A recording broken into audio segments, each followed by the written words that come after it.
Alors, je ne sais pas si vous avez vu le thème de la soirée de ce soir, théorie de l'évolution, mais j'avais précisé qu'on n'allait pas devenir darwinien pour autant, hein. Il n'est pas question de parler de l'évolution telle que Darwin a pu en parler, mais il est question de l'évolution de l'Église. On a parfois l'impression que l'Église, c'est quelque chose qui doit rester toujours figé, sur lequel il ne doit pas y avoir ou peu d'évolution, de changement. Euh, on sait que parfois dans les églises, le moindre changement pose un énorme problème. Je me souviens d'une assemblée où depuis des années, la Sainte Seine était avant la parole de Dieu et parce qu'une fois on a mis la prédication avant la Sainte Seine, on était au bord de l'insurrection, c'était la guerre, parce qu'on avait bougé les habitudes. Et, euh, et la parole de Dieu nous montre que l'Église est amenée à évoluer, l'Église est amenée à s'adapter. Ça ne veut pas dire se conformer au monde, bien évidemment, mais ça veut dire répondre aux besoins qui peuvent se présenter au peuple de Dieu. Alors, dans le livre des Actes, au chapitre 6 et au verset 1er, je lis pour vous. En ce temps-là, le nombre des disciples augmentant, les hellénistes murmurèrent contre les Hébreux, parce que leurs veuves étaient négligées dans la distribution qui se faisait chaque jour. Les 12 convoquèrent la multitude des disciples et dirent, il n'est pas convenable que nous laissions la parole de Dieu pour servir aux tables. C'est pourquoi, frères, choisissez parmi vous 7 hommes, de qui l'on rende un bon témoignage, qui soit plein d'Esprit Saint et de sagesse, et que nous chargerons de cet emploi. Et nous continuerons à nous appliquer à la prière et au ministère de la parole. Cette proposition plut à toute l'assemblée. Ils élurent Étienne, homme plein de foi et d'Esprit Saint, Philippe, Prochore, Nicanor, Timon, Parménas et Nicolas, prosélyte d'Antioche. Ils les présentèrent aux apôtres qui, après avoir prié, leur imposèrent les mains. La parole de Dieu se répandait de plus en plus, le nombre des disciples augmentait beaucoup à Jérusalem, et une grande foule de sacrificateurs obéissait à la foi. Amen. Gloire à Dieu. L'église de Jérusalem traverse une crise. C'est une jeune église, c'est une église où la parole est prêchée par les apôtres, fraîchement baptisés dans le Saint-Esprit.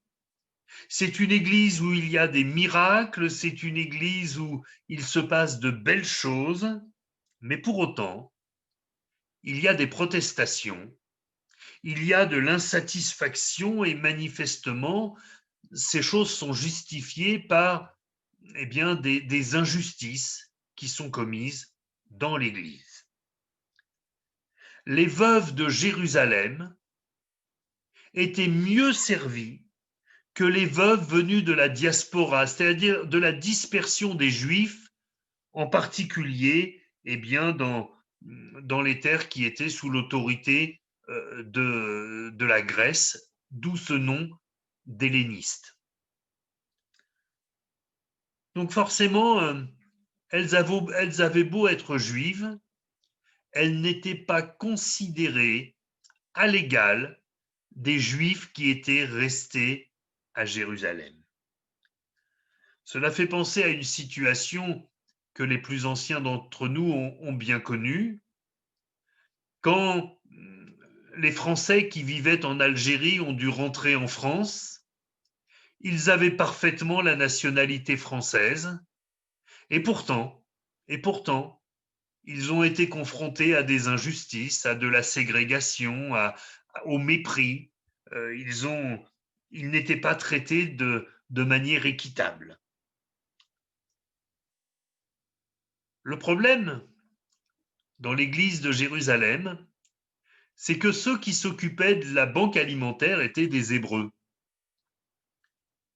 Et vous savez, dans un pays d'Orient, du Moyen-Orient, la famille, ça a du sens. Et même si des femmes venaient se présenter étant veuves, donc n'ayant plus de mari, mais c'était peut-être la cousine, c'était peut-être la tante, c'était peut-être quelqu'un de la famille.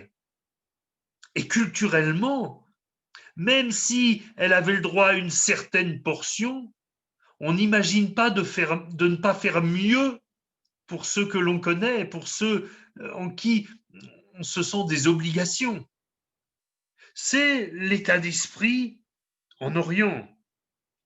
Mais le fait de favoriser injustement les veuves qui étaient restées en Israël, eh bien, défavorisait injustement, par conséquence, les veuves qui étaient revenues donc de cette dispersion autour du bassin méditerranéen.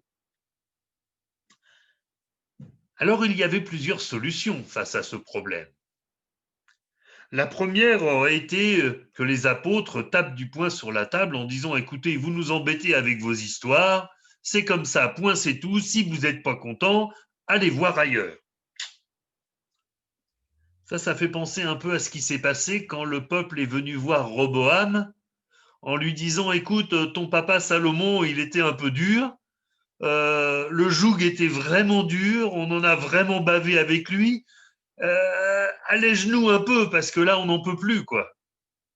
Et vous savez, vous connaissez l'histoire, Roboam a demandé conseil aux vieux sages qui lui ont dit écoute, laisse-leur un peu de mou et ils vont te suivre et ça va bien se passer. Puis après, il a demandé conseil aux jeunes qui lui ont dit bah écoute, tu vas leur dire vous avez trouvé qu'avec mon père c'était dur, avec moi, on va serrer encore plus la vis, ça va être encore plus dur. Waouh. Et puis bah, on sait que ça a débouché sur une division. Donc ça n'est pas la solution. Une deuxième solution aurait été de se dire, bon, on va laisser passer un peu les choses, ça va se calmer avec le temps. À un moment, ils vont arrêter de se plaindre. Ça aurait été une injustice. Et quand nous sommes injustes, eh bien Dieu ne bénit pas. Quand nous sommes injustes, le Seigneur nous reprend, il n'est pas d'accord, il tient à ce que nous qui avons été sauvés par grâce, nous soyons des justes, non seulement dans notre appellation, mais aussi dans nos comportements, dans nos manières de faire. Donc, attendre que ça se passe, ce n'était pas la solution non plus. La Bible dit dans 1 Corinthiens 6, ne savez-vous pas que les injustes n'hériteront pas le royaume de Dieu? Donc, ce n'est pas une petite chose. Il y avait une troisième solution, c'était de dire, bah, écoutez, on va arrêter la banque alimentaire, hein, puisque ça pose que des problèmes. On n'a qu'à l'arrêter.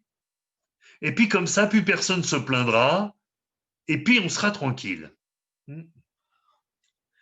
C'est oublier que les apôtres, un jour, se sont retrouvés avec 5000 hommes, sans compter les femmes et les enfants, et qu'il était tard, et qu'ils ont commencé à donner des coups de coude au Seigneur en disant, dis donc, Seigneur, faudrait les renvoyer chez eux, parce que là, il commence à se faire tard, et Jésus va leur dire, mais donnez-leur vous-même à manger. Et je pense que quand on a entendu le Seigneur nous dire, donnez-leur vous-même à manger, on peut difficilement faire en sorte d'arrêter une distribution alimentaire. Je pense que là, dans leur cœur, ça, c'est pas possible. Ça n'est pas une solution acceptable. Cela nous dit que quand dans une église, il y a des insatisfactions, quand il y a des choses qui sont exprimées, eh bien, nous devons être à l'écoute. Nous devons entendre ce qui est dit, même si ça n'est pas toujours bien dit, même si ça n'est pas toujours exprimé comme il faudrait. Mais en tout cas, il faut prendre le temps d'écouter, d'analyser et de s'assurer qu'il y a besoin ou pas d'une solution. Et c'est ce que les apôtres ont fait. Il y avait un vrai problème, un problème d'injustice, et ça devait être entendu, ça devait être dit. Il fallait trouver une solution. Le fonctionnement de la banque alimentaire devait être remis en cause, ça ne pouvait plus continuer comme ça. Et l'organisation de l'Église devait tenir compte de ce nouveau contexte. Et ce nouveau contexte, c'était le retour sur Jérusalem d'un grand nombre de personnes rentrant des pays de langue grecque. Il y avait ce retour massif et il fallait le gérer. Et il fallait en tenir compte. Nous avons lu que les 12 convoquèrent la multitude des disciples et dirent: il n'est pas convenable que nous laissions la parole de Dieu pour servir aux tables. C'est pourquoi, frères, choisissez parmi vous 7 hommes de qui l'on rende un bon témoignage, qui soient pleins d'Esprit Saint et de sagesse, et que nous chargerons de cet emploi. Et nous continuerons à nous appliquer à la prière et au ministère de la parole. Je vais vous redire les mêmes choses que je vous ai déjà dites et que je redirai encore. C'est que les priorités dans l'œuvre de Dieu sont toujours les mêmes. Et ce sont les priorités que l'on doit trouver dans la vie des enfants de Dieu. Premièrement, la parole. Nous, on ne veut pas abandonner la parole pour régler des problèmes et s'occuper de ce qui doit s'occuper. La priorité reste la parole. Et nous continuerons, une fois que tout ça sera réglé, à nous appliquer à la prière et au ministère de la parole. Vous savez que nos jeunes, ils ont reçu un défi. Tous les jours, ils doivent lire une trentaine de versets et sortir un verset qui est pour eux. Celui que le Seigneur a pour eux ce jour-là, celui qui leur parle. Et il y a cet enthousiasme chez nos jeunes.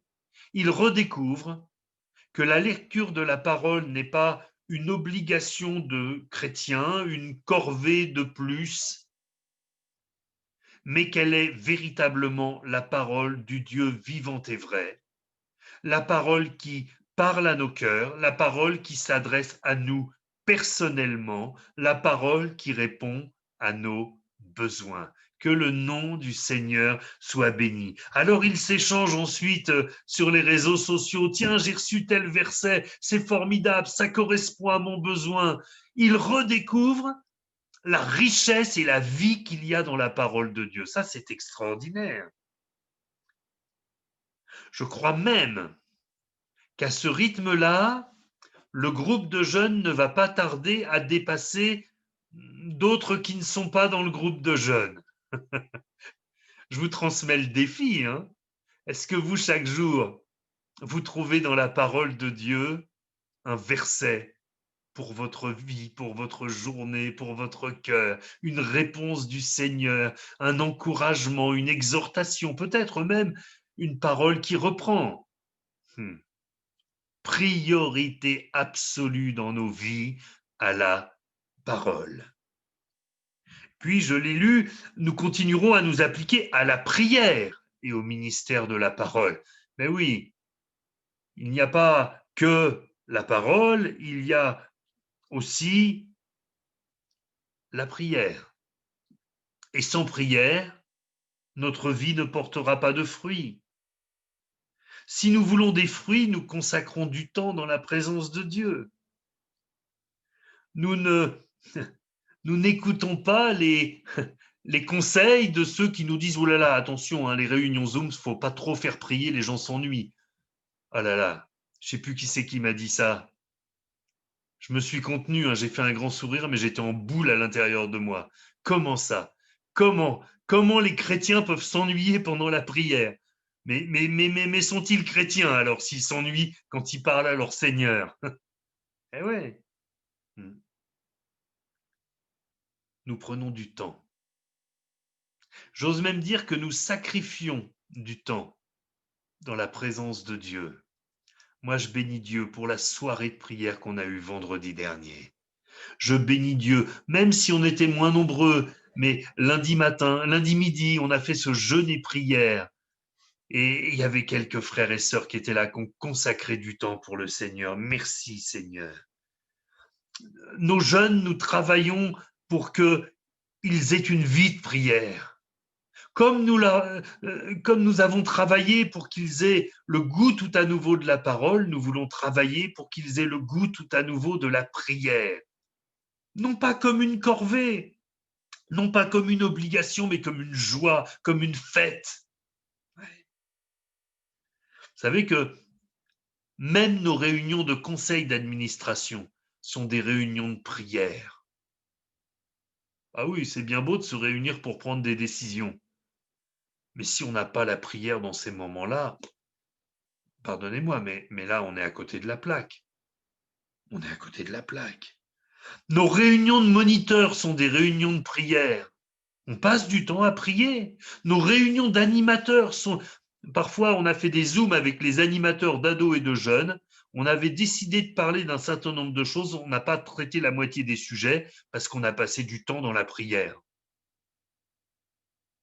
Et ben moi, je suis convaincu d'une chose. C'est qu'on a été plus efficace de cette manière-là. Et tant pis pour les sujets qu'on n'a pas traités. On s'est revus quelques jours après pour les traiter. Mais on a passé du temps dans la prière. Ça, c'est une grâce de Dieu. C'est une grâce de Dieu. Et puis, il y a la place de l'esprit. Choisissez parmi vous 7 hommes de qui l'on rende un bon témoignage, qui soit plein d'Esprit Saint et de sagesse.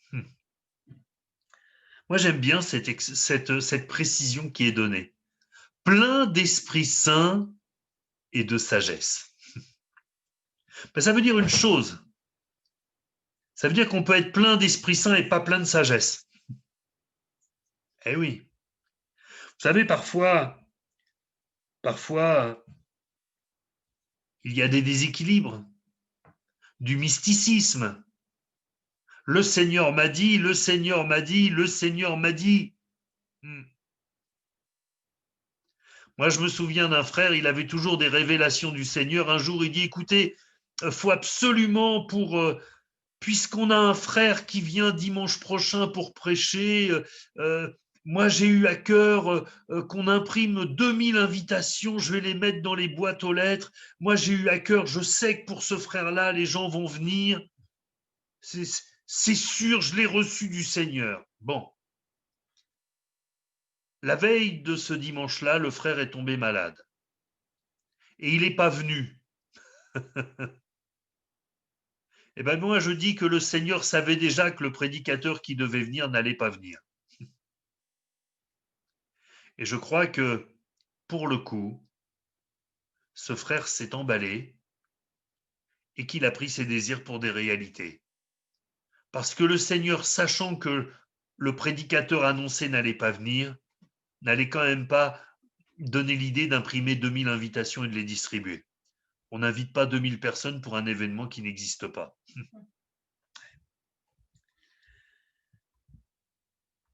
De l'équilibre, de la sagesse. Vous savez que la conduite de l'esprit n'empêche pas d'avoir du bon sens. Ouais. J'ai parfois entendu des dons spirituels, mes frères et sœurs, par Montauban, je vous rassure. Ça viendra peut-être un jour que le Seigneur nous en garde.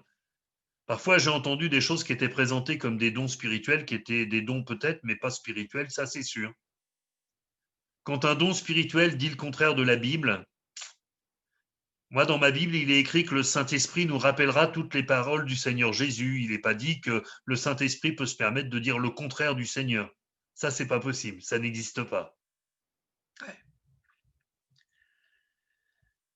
Nous ne ferons jamais mieux qu'en respectant ces 3 priorités. La parole, la prière et le Saint-Esprit. Parlerons sans doute du baptême dans le Saint-Esprit dimanche, donc je n'en fais pas, je vais pas vous en parler ce soir, mais mes frères et sœurs, S'il y a au milieu de nous ce soir des bien-aimés qui ne sont pas encore baptisés dans le Saint-Esprit, je veux vous dire que le Seigneur peut répondre à leur attente ce soir, maintenant. Eh oui, il n'y a pas forcément besoin de l'imposition des mains pour être baptisé dans le Saint-Esprit. Pour certains, ça a eu lieu. Pour d'autres, je connais une jeune fille qui maintenant n'est plus du tout une jeune fille, mais qui est plutôt une arrière-grand-mère, qui, alors qu'elle était préadolescente, s'est mise à genoux au pied de son lit en disant: c'est pas juste, Seigneur, il y en a plein qui sont baptisés dans le Saint-Esprit et moi non. Donc j'irai pas me coucher tant que tu me baptiseras pas du Saint-Esprit. À l'occasion, si vous rencontrez Denise Chédru, vous lui demanderez si elle se souvient de cette expérience. Je suis sûr qu'elle s'en souvient, parce qu'elle la raconte volontiers. Et Dieu a été bon, il l'a pas fait veiller trop tard. Et très rapidement, il l'a baptisé dans le Saint-Esprit. Là, il n'y avait personne pour lui imposer les mains, mais le Seigneur l'a baptisé dans le Saint-Esprit, parce qu'elle a mis toute sa foi dans le Seigneur. Cette proposition plut à toute l'assemblée. Ils élurent Étienne, homme plein de foi. Vous connaissez la liste des frères. Ils les présentèrent aux apôtres qui, après avoir prié, leur imposèrent les mains. La parole de Dieu se répandait de plus en plus, le nombre des disciples augmentait beaucoup à Jérusalem, et une grande foule de sacrificateurs obéissait à la foi. Amen. Moi, je bénis Dieu pour ce qui a été fait ce jour-là. Les frères, ils ont dit là, on a un problème, notre organisation, elle fonctionne plus, elle répond plus aux besoins, alors ils ont fait une assemblée générale. Et dans cette assemblée générale, ils ont proposé une solution, mais ils n'ont pas imposé ceux qui devaient apporter cette solution. Et l'Assemblée générale a voté et a choisi des hommes correspondant aux critères qui leur avaient été donnés, remplis du Saint-Esprit et de sagesse. Mais en plus, et là on voit aussi la grâce de Dieu, ils ont choisi des hellénistes. Quand vous regardez les prénoms, ce sont tous des prénoms d'origine grecque. Tous ces gars-là n'avaient pas des prénoms d'origine hébreuse. Ça veut dire que sans doute c'était des gens qui étaient nés dans la diaspora aussi. Et pour qu'il n'y ait plus d'histoire, eh bien le Seigneur l'Esprit a conduit pour que ce soit ces frères-là qui soient mis à la distribution. Les apôtres ont osé remettre en question l'organisation telle qu'elle avait été imaginée au départ, avec un seul objectif, pouvoir rester fidèles à leurs 3 priorités, et tout en faisant progresser l'Église. Ce qui est formidable, c'est que c'est la première fois que c'est arrivé. C'est la première fois que l'Église va être remise en cause dans ses fonctionnements, mais ce n'est pas la dernière fois. Dieu voulant, peut-être la semaine prochaine, nous parlerons d'un autre grand changement. Mais alors là, c'était encore plus fort. C'était pas seulement dans l'organisation de l'Église, c'était dans la théologie de l'Église. Le Concile de Jérusalem. Là, il y a eu une profonde remise en cause. Et voyez-vous, je crois que ça doit nous enseigner. Ça doit nous enseigner parce que parfois, nous sommes figés dans nos organisations, figés dans nos fonctionnements. Alors nous, béni soit Dieu, on n'est plus figés dans grand-chose, forcément.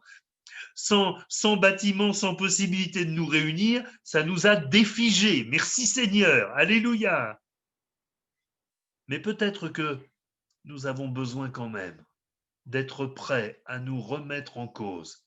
Peut-être que quelques-uns se disent: ah, c'est formidable, quand on va rentrer 10 rue du Château-Vieux, ça sera comme quand on était boulevard Garrison, on aura ça comme ça, de telle manière. Peut-être. Et puis si le Seigneur l'Esprit nous conduit à faire autrement, accepterons-nous le changement? Est-ce que nous aurons la sagesse de laisser l'Esprit Saint nous conduire vers ce qui est utile pour répondre aux besoins de l'Église. Ah. Moi, je crois que nous avons tout intérêt à avoir cette souplesse et cette intelligence spirituelle.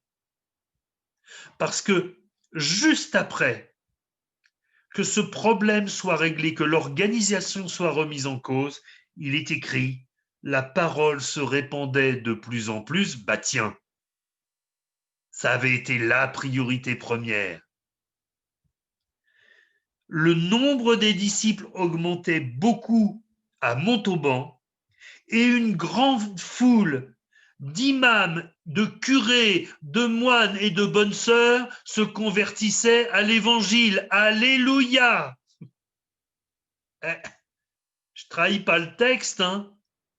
Le texte nous dit que des religieux d'une autre religion sont venus se convertir au Seigneur Jésus. Ils ont rejoint l'Église. Gérald, je ne sais pas si tu as déjà baptisé un imam. Moi, jamais. J'ai jamais baptisé un curé non plus. Mais je ne désespère pas parce que le Seigneur est grand. Et je crois qu'il peut tout. Pourvu que nous mettions toujours, toujours, toujours sa parole, la prière et le Saint-Esprit dans nos priorités. Amen. Alors, vous allez pouvoir remettre en marche vos micros. Nous allons prier le Seigneur. Nous allons bénir son grand nom. Nous avons nos sujets de prière. Et puis, n'hésitons pas. Peut-être avons-nous besoin de demander de l'aide au Seigneur, eh bien, pour revenir à la lecture active de la parole de Dieu. On peut très bien dire, allez, tous les jours, moi je lis mes 4 pages ou mes 2 chapitres, ou parce que c'est devenu l'habitude, mais en fait, on lirait le journal, ça nous rendrait un peu plus triste, il y a plus de mauvaises nouvelles. Alors qu'au moins dans la Bible, il y a des bonnes nouvelles, alléluia quand même. Mais il nous faut à un moment reprendre une lecture de la Bible où nous laissons le Seigneur nous parler. Vous savez, quand ma femme m'a parlé et que j'ai pas entendu ce qu'elle m'a dit, je dis pas bon bah c'est pas grave, je l'écouterai demain. Je la fais répéter. Qu'est-ce que tu m'as dit, ma chérie? Ah, ça y est, j'ai compris. Et le cas échéant, je peux mettre en application. Si elle me dit mets à chauffer de l'eau pour faire cuire les nouilles, bah là je peux mettre l'eau à chauffer. Ben oui. Eh ben si je lis ma Bible et que j'ai pas entendu ce que Dieu me disait, ben là je vais pas lui demander de répéter, je vais relire. Et je vais finir par entendre ce qu'il a à me dire. À Dieu soit la gloire. Amen. Amen. Seigneur notre Dieu, nous bénissons ton grand nom et nous te rendons grâce pour ta parole. Nous te louons pour la prière, nous te bénissons pour le Saint-Esprit. Et nous te prions, Seigneur, d'être trouvé fidèle devant toi, veillant sur ces priorités-là. Merci de faire grâce à ton peuple de Montauban. Au nom de Jésus. Amen.